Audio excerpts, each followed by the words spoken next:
உங்களுக்கு நிம்மதி உண்டாகுவதாக. தேவனுடைய இரக்கங்கள் அதிகமாவதாக.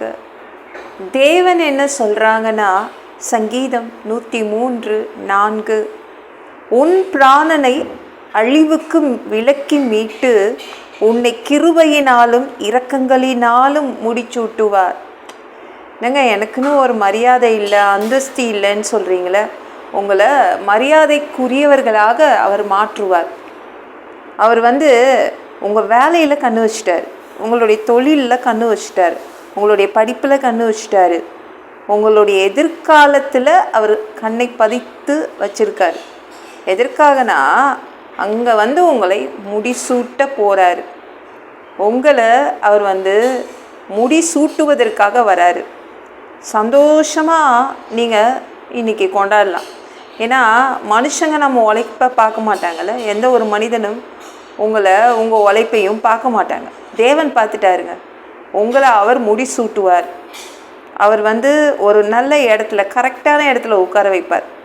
உங்கள் வேலையில், உங்கள் தொழிலில், உங்கள் எதிர்காலத்தில், உங்கள் படிப்பில் ஒரு கரெக்டான இடம், ஒரு கரெக்டான ஒரு பதவி உங்களுக்கு கொடுப்பார். உங்களை முடிசூட்டுவதற்காகவே இன்றைக்கி வராரு. நம்ம ராஜாவுக்கோ ராணிக்கோ முடிசூட்டுவதெல்லாம் பார்த்துருக்கோம் இல்லை? அவங்க ராஜா ராணிக்கு தான் முடிசூட்டுவாங்கல்ல.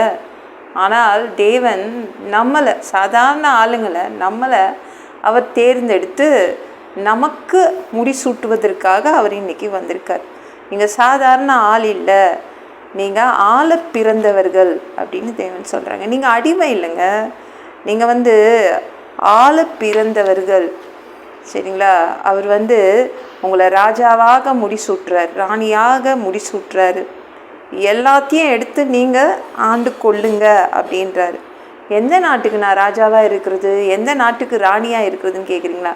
இந்த பூமியே உங்களுக்கு தாங்க. யாருடைய கால்லையும் நீங்கள் பிடிச்சி வாழ வேண்டிய அவசியம் இல்லை. யாருக்கு கீழேயும் தேவன் உங்களை உட்கார வைக்க அவரும் விரும்பலை. நீங்கள் கீழார போக மாட்டீங்க, மேலே வருவீங்க. கிருபைகளை கொண்டும் இரக்கங்களை கொண்டும் அவர் முடிசூட்டுவார். அவர் எந்த கிரீடத்தை கொண்டு வராரு பாருங்களேன். எந்த க்ரௌனை உங்களுக்கு வைக்கணும்னு கொண்டு வராருன்னா, அந்த க்ரௌன், அந்த கிரீடம் கிருபையாலும் இரக்கத்தினாலும் செய்த ஒரு கிரீடம். அந்த கிரீடத்தை தான் உங்கள் தலையில், அந்த க்ரௌனை தான் வைக்கிறாரு.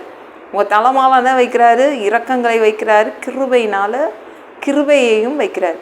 என்றைக்கும் நீங்கள் தான் ராஜா, நீங்கள் தான் ராணி. ஆள பிறந்தவர்கள். கீழே கடக்கிறதுக்காக ஆண்டவர் உங்களை இங்கே வைக்கல. தேவன் உங்களை முடிசூட்டுவதற்காக தான் தேவன் இன்னைக்கு வராரு. உங்களுக்கு அவர் ரெடியாக ஒரு க்ரௌன் வச்சுருக்கார். உங்கள் க்ரௌனை நீங்கள் வாங்கிக்கோங்க. தேவன் அதுக்கு தான் உங்ககிட்ட வராருங்க.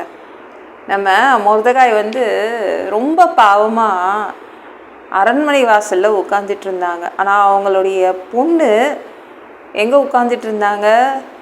உள்ள ராணியாக உட்காந்துட்டு இருந்தாங்க, அரண்மனைக்குள்ளே. ரொம்ப தேவனுக்கு அது பிடிக்கல. என்னடா அது, நம்ம மொர்தெகாய் இது கரெக்டான பதவி இல்லை. மொர்தெகாய் வெளில உட்காந்துட்டு இருந்தது தேவனுக்கு பிடிக்கல. அவர் என்ன பண்ணார்னா, அதனாலேயே மொர்தெகாய்க்கு முடிசூட்டினார். எப்படி முடிசூட்டினார்? மந்திரியாக மாற்றினார்.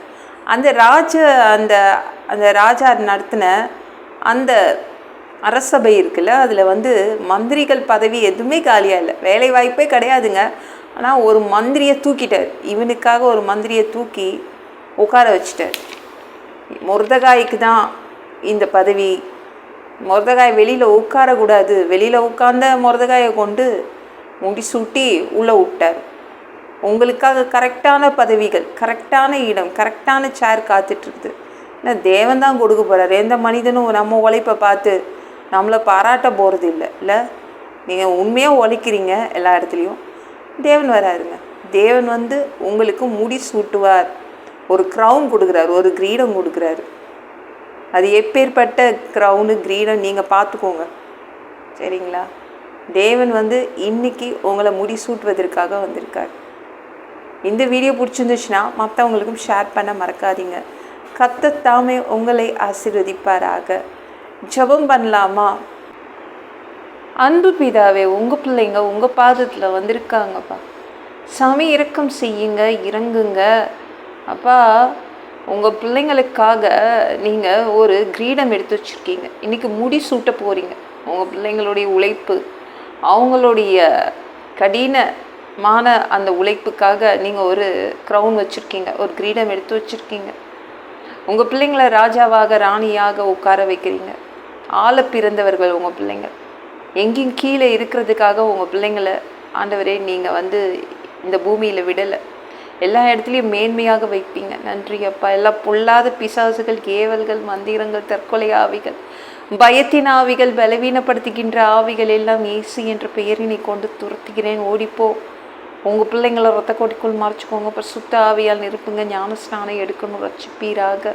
இயேசுவின் காயப்பட்ட தழும்புகளால் எல்லா வியாதிகளும், எல்லா பலவீனங்களும், கேன்சர் போன்ற வியாதிகளும் சரியாகுவதாக. பரம்பரை வியாதிகள் சரியாகுவதாக. மனிதனாக பிறந்தா ஜீவ புஸ்தகத்தில் பேர் இருக்கணும். அப்படி இல்லைன்னா அந்த மனிதனை பிடிச்சி நரகத்தில் தள்ளிடுவீங்க. தீ எறிகிற இடத்துல எப்படி போய் வாழ்கிறது?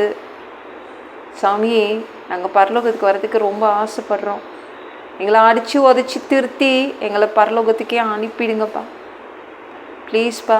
கழுவப்படாத பாவங்கள் எங்ககிட்ட இருந்துச்சுன்னா நல்லா கழுவி சாமி எங்களை நீங்கள் பரலோகத்துக்கே அனுப்பிடுங்க. உங்கள் ரத்தத்தை கொண்டு கழுவி பரலோகத்துக்கே அனுப்பிடுங்க. எந்த ஒரு இமைப்பொழுது நீங்கள் வருவீங்கன்னு இயேசுவை வணங்கி வணங்கி காத்துட்ருக்கோம். அப்புறம் சுத்தமாக வாழ்ந்து காத்துட்ருக்கோம். அந்த ஒரு இமைப்பொழுதில் உங்களுக்கு ஒப்பான ஒரு உடம்பு எங்களுக்கு கிடைக்கும், எங்களுக்கு கொடுக்கப்படும். அதை பெற்றுக்கொண்டு மதிய வானத்தில் உங்களுக்கு சந்திக்க வருவோம். அந்த தருணத்தை இழந்துடக்கூடாது. ஒரு மனிதனால் பரிசுத்தமாக வாழ்கிறது கூடாத விஷயமாப்பா. அதற்கு கூட உங்கள் உதவி கேட்டு தான் வந்திருக்கோம். 7 வருடம் அந்த கிறிஸ்து ஆட்சியில் விட்டுட்டு போயிடாதீங்க. பிசாசு நடத்தும் ஆட்சியில் விட்டுட்டு போயிடாதீங்கப்பா. அப்பா, 3வது தடவை கூட இந்த பூமிக்கு வருவீங்கப்பா. 1000 வருடம் நீங்கள் தங்குவீங்க, இங்கே ஆட்சி செய்வீங்க. அந்த காலத்தை பார்க்க ஆசைப்படுறோம். எல்லாவற்றையும் ஒப்பு கொடுக்குறேன். ஏசு மூலம் ஜெபம் கேளும் பிதாவே. ஆமென். நாளைக்கு பார்க்கலாம்.